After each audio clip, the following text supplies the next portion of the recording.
बोलिए चिंतामणि पार्श्वनाथ भगवान की जय। बोलिए चर्यासुर में आचार्य गुरु श्री विशुद्ध सागर जी महाराज की जय। बोलिए श्रवण मुनि श्री सुप्रभ सागर प्रणत सागर जी महाराज की जय। कि जो है प्रकाश पुंज बीते राग ज्ञानों में, जो है प्रकाश पुंज बीते राग ज्ञानों में, और मन की लौ लगाई है अरिहंत ध्यानों में, और मन की लौ लगाई है अरिहंत ध्यानों में। इंसानियत जगाई जिसने संविधान में, इंसानियत जगाई जिसने संविधान में, अवतार महावीर के हैं वर्तमान में, अवतार महावीर के हैं वर्तमान में। बोलिए चिंतामणि पार्श्वनाथ भगवान की जय। देश विदेशों से यूट्यूब एवं पारस चैनल के माध्यम से जुड़े हुए समीचीन विकल्पों के सम्यक समाधान में समस्त श्रद्धालुओं को सादर जय जनन। समीचीन विकल्पों का सम्यक समाधान आगमुक्त विधि से एक ऐसा समाधान है जिसमें प्रत्येक श्रावक के मन में उठने वाले समीचीन विकल्पों को पूज्य मुनि श्री आगमुक्त विधि से उन समीचीन विकल्पों का सम्यक समाधान हमें प्रदान करते हैं। तो इसी श्रृंखला में देर न करते हुए हम इस कार्यक्रम को आगे बढ़ाते हैं और चलते हैं पूज्य मुनि श्री प्रणत सागर जी महाराज के चरणों में कि हे मुनिवर, हमारे मन में उठने वाले समीचीन विकल्पों को आप पूज्य मुनि श्री सुप्रभ सागर जी महाराज के समक्ष रखें ताकि उन समीचीन विकल्पों का सम्यक समाधान हमें प्राप्त हो सके। पूज्य मुनि श्री प्रणत सागर जी महाराज नमोस्तु गुरुवर, नमोस्तु गुरुवर, नमोस्तु गुरुवर। नमो हरिहंताणम, नमो सिद्धाणम, नमो आयरियणम, नमो अजायणम, नमो लोए साहुणम।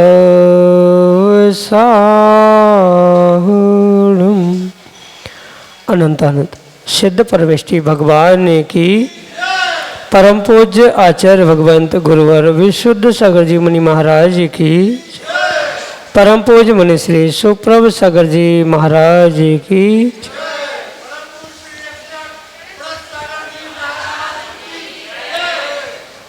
एक विकल्प जो कि हमें भाव में भटकाने का कारण भी बनता है, और वही एक समीचीन विकल्प जो हमें भाव की भटकन से आनंद सुख की ओर ले जाता है। उस आनंद सुख की प्राप्ति का एकमात्र कार्यकारी वह उपाय समीचीन विकल्पों का सम्यक समाधान, जो कि प्रतिदिन हम परम पूज्य मुनि श्री सुप्रभ सागर जी महाराज के मुखारविंद से प्राप्त कर रहे हैं। देश के विभिन्न प्रांतों से अनेक समीचीन विकल्प हमें यहाँ प्रतिदिन प्राप्त हो रहे हैं, और परम पूज्य मुनि श्री उनका आगमुक्त विधि से हम सबको सम्यक समाधान प्रदान कर रहे हैं। प्रारंभ करते हैं आज का सम्यक समाधान।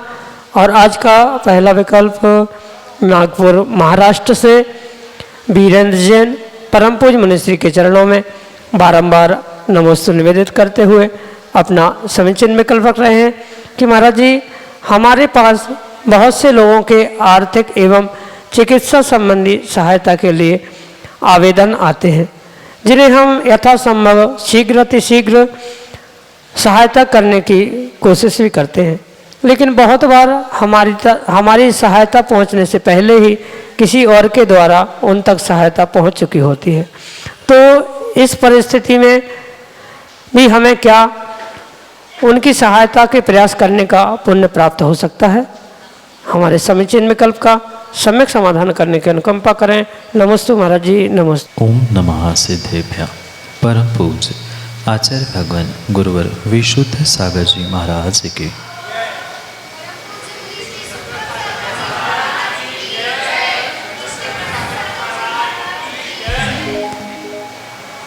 अनुकंपा, दया, करुणा, इस विषय में जब भी आचार्य भगवंत कहते हैं उनका यही अभिप्राय रहा कि दया का अभिप्राय, करुणा का अभिप्राय यही हमारे लिए साता वेदनी को देने वाला हो सकता। ज़रूरी नहीं है कि हम सामने वाले व्यक्ति को किस प्रकार से सहयोग करें किस प्रकार से वह सहयोग से लाभान्वित हो ये ज़रूरी नहीं है, अपितु वह लाभान्वित हो नहीं हो, उसको आपके सहयोग की या आपके औषधि या किसी प्रकार के सहयोग से वह निरोग हो जाए, ठीक हो जाए, ये भी ज़रूरी नहीं है। उस वस्तु को यानी निरोगता को या किसी भी प्रकार से आर्थिक सहयोग को प्राप्त कर लेना और उसका वो कैसा उपयोग करता है वह उसका व्यक्तिगत स्वयं का पुण्य है, पाप है। पर उस पुण्य पाप से ही उसका काम नहीं चलता, अपितु जहाँ आचार्य भगवंत साता वेदनी रूप सुख को देने के साधन कहते हैं, वहाँ पर स्पष्ट रूप से कहते हैं भूत वृत्यानुकंपा। जो संसार के जीवों के प्रति हमारी अनुकंपा है, दया करुणा के भाव है, वो ही हमारे लिए सुख रूपी पुण्य साता वेदनी को देने वाले हो सकते। उसको उसका लाभ मिला कि नहीं मिला, किस प्रकार से मिला, ये मायने नहीं रखता, पर मेरा विचार उसको लाभ देने का, उसको सहयोग करने का था। वह मेरे इन भावों से ही मैंने पुण्य का और साता वेदनी का आश्रय करके दिया है।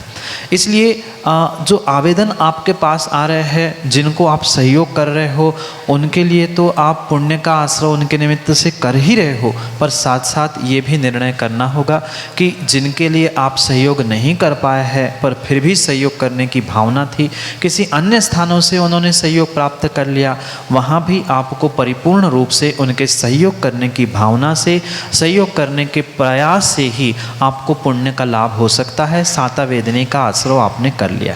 इसलिए ये विकल्प ना करें कि किसने सहयोग किया, हमने उनके प्रति दया अनुकंपा के जो भाव धारण किए थे उससे ही मुझे पुण्य और सुख का आश्रय हो चुका है।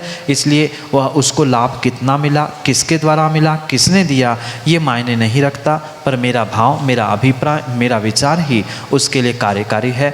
मैंने उसके अच्छाई के लिए, सहयोग के लिए जो भी निर्णय किया था, जो भी सहयोग के भाव भी बनाए थे, वही हमारे लिए पुण्य देने वाला है। यही आपके लिए सम्यक समझ। समीचीन विकल्प के लिए सागर मध्य प्रदेश से हमारे सामने हैं श्रीमती सुधा जैन अपने समीचीन विकल्प के साथ। स्वामी जी नमोस्तु नमोस्तु नमोस्तु।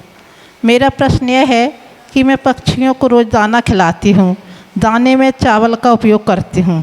अभी कुछ दिन पहले हमें किसी ने बताया कि चावल खाने से पक्षियों का गर्भ गिर जाता है, तो हम चावल खिलाएं या नहीं। दूसरी बात, मैं मंदिर से पूजन करके अपने ही चावल चढ़े हुए डिब्बी में कभी कभी ले आती हूँ, तो उसमें चोरी का दोष लगता है। कृपया सम्यक समाधान करें महाराज जी। नमस्ते। या पक्षी आदि के निमित्त से अनाज दाने आदि डालना ये भले ही दान नहीं है, पर दया दत्ती हो सकती है। दया करुणा से युक्त होकर आपने उनको जो दाना डाला है वह परिपूर्ण दया की, करुणा की अपेक्षा से योग्य है। और जहाँ तक हमने पढ़ा है और जाना है, ऐसा हमें कहीं पढ़ने में नहीं आया कि चावल खाने से उनको गर्भ ठहरता है। ये प्रैक्टिकली भी आप सोचें तो वो संभव हो नहीं सकता। इसलिए ये तो विकल्प समझ में नहीं आया, या जिसने भी कहा हो आप उनसे वास्तविक तथ्यों के विषय में प्रश्न करना कि भाई आपने किस कारणों से ऐसा कहा। जहाँ तक कि हमने चाहे विज्ञान हो चाहे आगम हो, दोनों के ही परिप्रेक्ष्य में ऐसा कहीं भी पढ़ने में नहीं आया कि कोई ऐसे चावल के दाने खाने से उसको गर्भ ठहर गया, ऐसा कहीं पढ़ने में और देखने में नहीं आया। इसलिए चावल आदि डालने में कोई दोष नहीं है। रही बात जो आपने चढ़ाए हुए द्रव्य के विषय में प्रश्न पूछा है, पहली बात तो हमें उस विषय में यह समझनी होगी कि जो भी द्रव्य हमने चढ़ाया है वह परिपूर्ण रूप से हमारे लिए निर्माल्य है, और जो निर्माल्य है उसके लिए आचार्य भगवान कहते हैं कि उस निर्माल्य को श्रावक को हाथ भी नहीं लगाना चाहिए।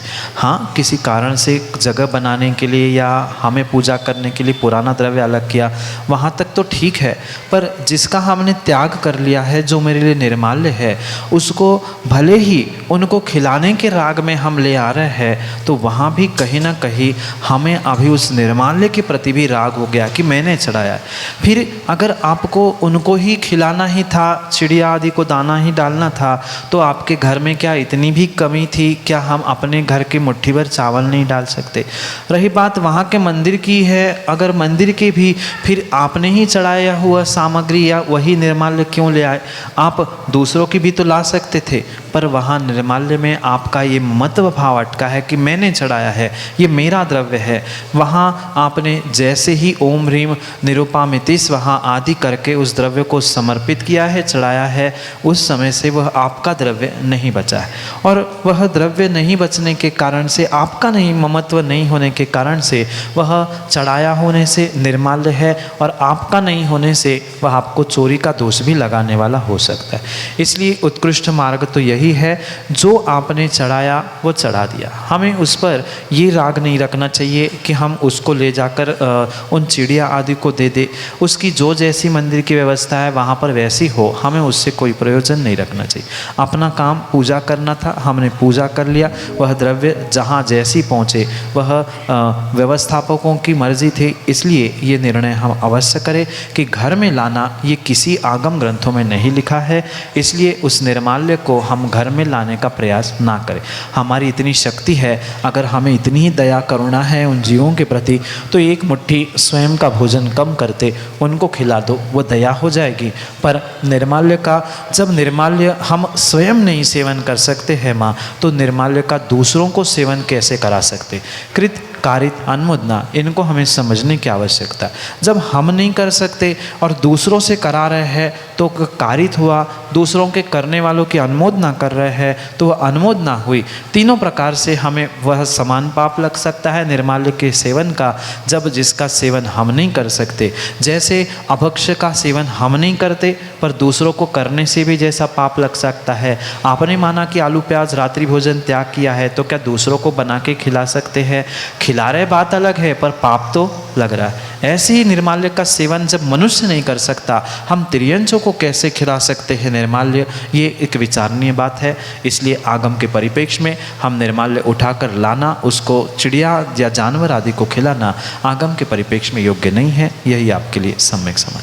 अगले समीचीन विकल्प के लिए हमारे सामने है सागर मध्य प्रदेश से श्रेयांश जैन LI से। महाराज श्री नमोस्तु नमोस्तु नमोस्तु।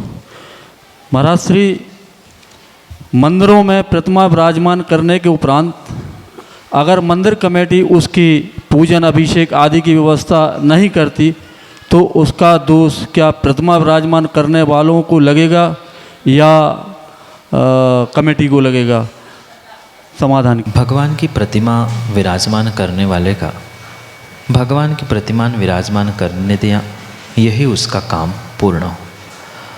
किंचित भी प्रतिमा विराजमान करने वाले को उस प्रतिमा में, मंदिर में या व्यवस्था में राग करने की आवश्यकता नहीं। हमने वह समाज के लिए, व्यवस्थापकों के लिए या संस्था क्षेत्र आदि के लिए प्रतिमा दान स्वरूप दे दी, हमारा काम पूर्ण हो गया।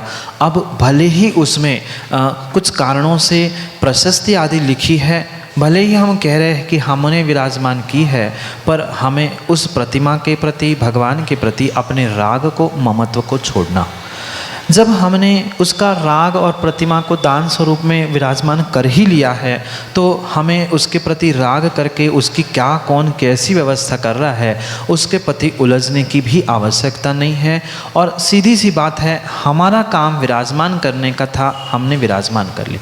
उसके उपरांत मात्र विराजमान करना ही हमारा काम नहीं था, वह हमने अपना कर्तव्य तो निभा लिया, अपना अधिकार तो कर लिया, पर साथ में ये एक कर्तव्य हमारा भी अवश्य होता है कि हमें, अगर वह प्रतिमा, भगवान आदि हमारे बिल्कुल पास में है, नगर में है, तो अवश्य ही सबसे पहले हमें वहीं पर पहुंचकर अभिषेक पूजा आदि करने की आवश्यकता है। क्वचित कदाचित हम बहुत दूरी होने से नहीं पहुंच रहे, तो 8 दिन में, 15 दिन में, महीने आदि में हम वहां पहुंचे और स्वयं अपने हाथ से भगवान आदि की प्रतिमा की व्यवस्था, प्रक्षाल, पूजा अभिषेक आदि करना ही आगम के परिप्रेक्ष्य में योग्य है। भले ही हमने प्रतिमा विराजमान कर ली, हमारा काम पूर्ण हो गया था, पर फिर भी हमारा ये कर्तव्य था कि भले ही हम व्यवस्थापक बन के नहीं, अपितु हमने इतना अपने धन राशि का संपत्ति का उपयोग करके भगवान की प्रतिमा विराजमान की है, तो उसकी व्यवस्था भी बनाना पहला कर्तव्य मेरा है। फिर दूसरे कर्तव्य उन व्यवस्थापकों का है जिनके निमित्त से या जिनके लिए हमने उस प्रतिमा आदि को किसी क्षेत्र या स्थान पर विराजमान किया। इसलिए पहला कर्तव्य हम उस तक नहीं पहुंच पा रहे हैं किसी कारणों से, तो वह उनकी जिम्मेदारी है, पर ऐसा भी अर्थ नहीं है कि वह विराजमान करने वाले की ही पूर्ण जिम्मेदारी है, वो ही साफ सफाई देखे, वो ही पूरे मंदिर भगवान आदि का मेंटेनेंस आदि करे, ऐसा भी नहीं है।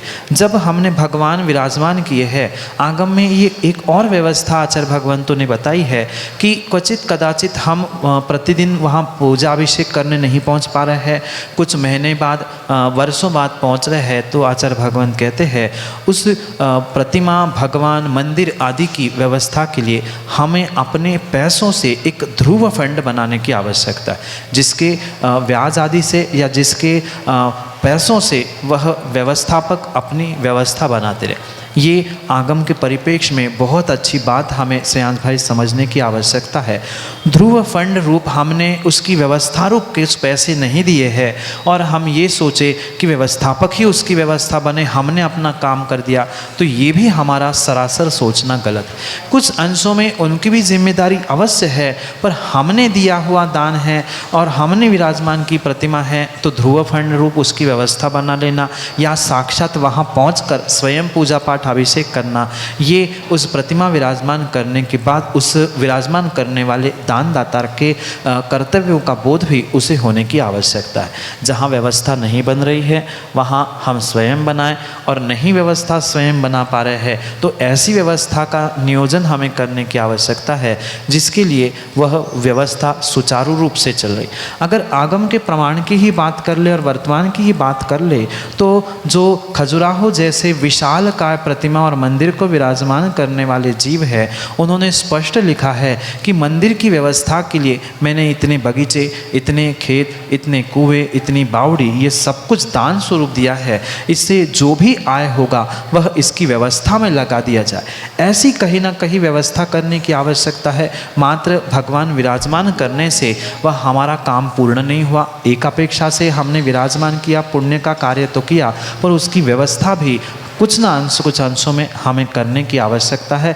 अन्यथा भगवान विराजमान करने वाले तो सैकड़ों मिलते हैं, फिर वर्तमान में जो क्षेत्रों की, मंदिरों की और भगवानों की जो दुर्दशा हो रही है, ये इसी कारण से हो रही है कि व्यक्ति श्रावक अपनी मात्र एक ही जिम्मेदारी समझता है कि भगवान विराजमान करना है, दान कर दिया। ऐसे बहुत सारे करोड़पति हैं जिन्होंने बहुत सारी प्रतिमाएं विराजमान की, पर उनकी व्यवस्था नहीं बनाई। इसी कारण से वह पुराने प्राचीन हमारे मंदिर क्षेत्र धराशायी हो रहे हैं।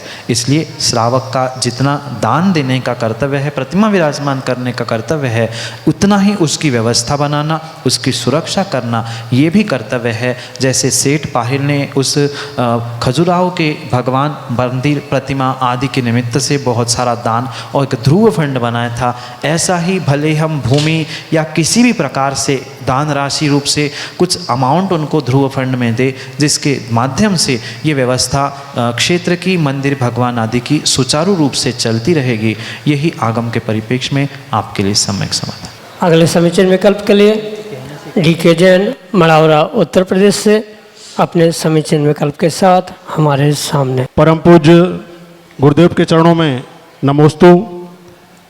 गुरुवर, मेरा विकल्प ये है कि आज की युवा पीढ़ी को कैसे धर्म से जोड़ा जाए। इसमें हम देख रहे हैं कि आपके जो प्रयास हैं इस समाज में बहुत ही अग्रणी हैं, और आज के हिसाब से LED, एनिमेशन, कंप्यूटर वगैरह, इसके हिसाब से जो आप ये प्रयास कर रहे हैं, ये बहुत ही समाज में एक नई दिशा देने वाले हैं। और हम सोचते हैं कि जहाँ पर इसका विकास नहीं है, वहाँ के युवाओं को कैसे धर्म से जोड़ा जाए। मात्र तकनीकी साधनों से ही आज के युवाओं को धर्म से नहीं जोड़ा जा सकता, अपितु सबसे पहले उनको उस धर्म के प्रति, धर्म की उत्कृष्टता के प्रति बोध कराने की आवश्यकता है। जो आज का विज्ञान तुम्हें प्रत्येक बात आंखों देखी सिद्ध करके सिखा रहा है, ऐसे ही उनको तर्क और साक्षात आंखों देखे प्रमाण आदि के द्वारा ही उनको उनकी ही भाषा में समझाने की आवश्यकता है। जैसे कुंद स्वामी ही इस बात को कहते हैं समयसार जी जैसे महान ग्रंथ में कि सुनने वाला अगर म्लेच्छ है तो उसको अपनी म्लेच्छ भाषा में समझाना चाहिए, समझने वाला सुनने वाला आर्य है, श्रेष्ठ है, बुद्धिवान है तो उसको उसकी भाषा में उसके तरीके से समझाने की आवश्यकता है। ऐसे ही वर्तमान की युवा पीढ़ी को प्रत्येक कार्य के पीछे लॉजिक चाहता है वह युवा, और उस युवा पीढ़ी को प्रत्येक कार्य करने के पीछे अगर हमने लॉजिक सिखाया कि भाई पूजा करनी है क्यों करनी है, सोले के वस्त्र पहनने हैं क्यों करने हैं, अब उपवास किया जाता है वो कैसे और क्यों किया जाता है आदि प्रकार के अगर तार्किक दृष्टिकोण से उन्हें समझाने का भी प्रयास किया जाए तो भी वह वर्तमान की युवा पीढ़ी धर्म से, धर्म क्रियाओं से जुड़ सकती। पर समस्या ये है कि समझाने वालों को ही उसके प्रति तर्क नहीं पता है, उन्होंने भी मात्र बाबा वाक्यम प्रमाणम में जीना सीखा है, जो सुना, जो बुजुर्गों ने किया वो ही उन्होंने किया, इसलिए वह आज की वर्तमान की युवा पीढ़ी धर्म से नहीं जुड़ना चाहती। साथ में दूसरी एक बात ये भी हमें समझने की आवश्यकता है कि जो वर्तमान में बहुत सारे धर्म क्षेत्रों में, धर्म स्थानों में दो धर्मात्माओं के भीतर या धर्मात्माओं के निमित्त से जो परस्पर में एक दूसरे के प्रति विसंवाद की स्थिति बन रही है, लड़ाई झगड़े आदि दिखने में आ रहे हैं, इन्हीं कारणों से वर्तमान की युवा पीढ़ी सोचती है हमें इस धर्म से, लड़ाई झगड़ों से कोई मतलब नहीं है, हम तो अपने में मस्त रहे, मौज करो, पापों में जियो, पुण्य करने जाओ, मंदिर में जाओ तो इसका टोका, ये नहीं करो, ऐसा नहीं करो, ऐसा करते करते बेचारे परेशान होने के कारण से धर्म से, धर्मात्माओं से, देवशास्त्र गुरु से विमुख हो रहे हैं। इसलिए उन युवाओं को उनकी भाषा में पहले समझाने का प्रयास करना चाहिए, ना कि टोकने का प्रयास करना चाहिए। जिनके पास सही सही उत्तर नहीं होता वे उन क्रियाओं में टोकते हैं, ऐसा मत करो, ऐसा नहीं करो। फिर उसने पूछा कि भाई क्यों नहीं करे, क्यों करना चाहिए, तो वह बुजुर्ग व्यक्ति मौन हो जाता है। इस कारण से आज की युवा पीढ़ी धर्म और धर्म क्रियाओं से विमुख हो रही है। उनको उनकी भाषा में, आर्य को आर्य की, म्लेच्छ को म्लेच्छ की भाषा में, युवा को युवाओं की भाषा में उनके प्रकार से प्रेजेंटेशन करते हुए समझाने का प्रयास करेंगे तो अवश्य ही वह धर्म से जुड़ेंगे। और शायद यही प्रयास इस वर्ष, पिछले वर्ष से हमने ये 10 लक्षण के शिविर में किया है और लगभग यही प्रयास हर साल और वृद्धि को प्राप्त करने का प्रयास करेंगे, क्योंकि जो आंखों देखी वस्तु देखने में मिलती है, स्क्रीन पे जो 3D आदि के द्वारा देखने मिलता है, उससे उसका प्रभाव बहुत अच्छे से होने के कारण से इस तकनीकी साधनों के द्वारा, उनके तकनीकी टेक्नोलॉजी के टर्मिनोलॉजी, उनके परिभाषा से युक्त हुए उनके विषयों को समझा दिया जाए तो अवश्य ही वह धर्म से जुड़ सकते हैं। टोका टपका छोड़ते हुए समझाना, ये ही एक मार्ग युवाओं को धर्म के प्रति जोड़ने का है। और इसी कारण से आपने देखा होगा कि वर्तमान में आपके इस जिस शिविर में आप आए हो वहाँ सबसे अधिक संख्या वह युवा बाल्य पीढ़ी की है, 14 से 25-26 की उम्र की, और उसके बाद के वालों की संख्या कम है। ये तीर्थंकर भगवान के वाणी में भी यही खिरा था कि पंचम काल में धर्म की धुराओं को कोई खींचने वाला है तो युवा पीढ़ी ही है, और यही साक्षात दिखाई दे रहा है। ये जोड़ने का तरीका आना चाहिए, उनकी भाषा में उनको समझाओ तर्क के साथ तो वह सफल होगा। यही आपके लिए सम्यक समाधान। नागपुर महाराष्ट्र से अगले समीचन में के लिए हमारे सामने है संयुक्ता जैन। नमस्ते महाराज जी, मेरा प्रश्न ये है कि पढ़ाई और धर्म दोनों को एक साथ मैनेज कैसे करें जिससे धर्म भी ना छूटे और पढ़ाई भी हो। नमस्ते महाराज जी। सच्चा धर्म तो वही है जो लौकिक पढ़ाई के साथ धार्मिक पढ़ाई कराए। हमारा वितराग विज्ञान रूपी यह जैन धर्म कभी भी लौकिक पढ़ाई से विमुख होने की बात करता ही नहीं। और वास्तव में सच्चा धर्म यही है जो जीने की व्यवहार कला के साथ आत्मा की निश्चय कला सिखाए, वही वास्तव में हमारा धर्म है। इसलिए ये जो बहुत सारे जीवों की भ्रांति है कि हम धर्म करें कि पढ़ाई करें, पढ़ाई करें कि धर्म करें, वास्तव में वह धर्म वही है जो लौकिक पढ़ाई के साथ बैलेंस बनाते हुए ही हमें धर्म करने की, धर्म में जीने की कला सिखाता है। और मैं तो ये कहना चाहूँगा कि वह पढ़ाई भी वही पढ़ाई है जो हमें धर्म, नीति, न्याय, संवेदनाएं आदि सिखाए। मात्र शब्दों का कोरा ज्ञान देने वाली पढ़ाई पढ़ाई नहीं है। जो मात्र शब्दों का ज्ञान देते हुए हमारी कषायों की बढ़ाई कर रही है, वह पढ़ाई नहीं है, अपितु कषायों को कम करते हुए वास्तविकता का बोध कराने वाली जो पढ़ाई है वो ही पढ़ाई होनी चाहिए थी। पर फिर भी वर्तमान के परिप्रेक्ष्य में पढ़ाई और धर्म में जो बहुत सारा गैप दिख रहा है, उसका कारण यही है कि व्यक्ति ने वास्तविकता में न धर्म समझा है, न धर्म की क्रियाओं को समझा है। आचार्य भगवंतों ने ये कभी भी नहीं कहा है कि 24 घंटे तुम धर्म करो। जो समय हमें मिलता है, उन समय का हम किस प्रकार से प्रयोग करते हैं, उस पे हमारा धर्म और अधर्म, पुण्य और पाप निर्भर करता है। माना कि हम कितनी भी बड़ी पढ़ाई कर रहे हैं और पूरी पढ़ाई में अगर हमारे दिन में एक सब्जेक्ट पढ़ने के बाद दूसरा सब्जेक्ट पढ़ते समय हमें 10 मिनट मिले, हमने एक नमोकार की माला फेर ली, हमने बहुत बड़ा पुण्य कर लिया, हमने धर्म कर लिया। हमें जब कुछ काम नहीं है, मन नहीं लग रहा है, ऐसा होता है पढ़ाई करते करते 2-4 घंटे बाद मन नहीं लगा, हमने भक्तांबर उठा लिया, भक्तांबर का पाठ कर लिया, पुनः पढ़ने के लिए बैठ गए। वह जो गैप हमने था, वह हमारे समय का जो दुरुपयोग हम किसी से फ़ोन पर, व्हाट्सएप, फेसबुक आदि में करते हुए टाइम पास करने में हम व्यर्थ कर रहे हैं, उसका ही सदुपयोग करते हुए हमने टाइम मैनेजमेंट सीख ली, तो वही वास्तविकता में धर्म है। टाइम की मैनेजमेंट धर्म है और टाइम की मैनेजमेंट ही वह पढ़ाई है। भले ही लौकिक टाइम का मैनेजमेंट पढ़ाई सिखाती है, पर समय का नियोजन यानी आत्मा का, आगम का और समय का नियोजन ही वह धर्म है। इसलिए जो धर्म करता है उसे ज़रूरी नहीं है कि मंदिर में ही देवशास्त्र गुरु के पास ही पहुंचकर धर्म करे, वह घर में बैठे बैठे भी धर्म को प्राप्त कर सकता है। कषायों की मंदता धर्म है, हिंसा नहीं करना धर्म है, 12 भावनाओं का चिंतन करना भी धर्म कहा है, दूसरे जीवों पर दया करना ये भी धर्म कहा है, कषायों को प्राप्त नहीं होना ये भी धर्म है। हम इस प्रकार से भी घर में बैठे बैठे पढ़ाई करते करते धर्म को प्राप्त कर सकते। ज़रूरी नहीं है कि घंटों घंटों पूजा, घंटों घंटों का स्वाध्याय ही हमें पुण्य देने वाला धर्म हो सके। जैसा हमें समय मिला, हमने उतने समय में कोई माला फेर ली, कोई अच्छा चिंतन कर लिया।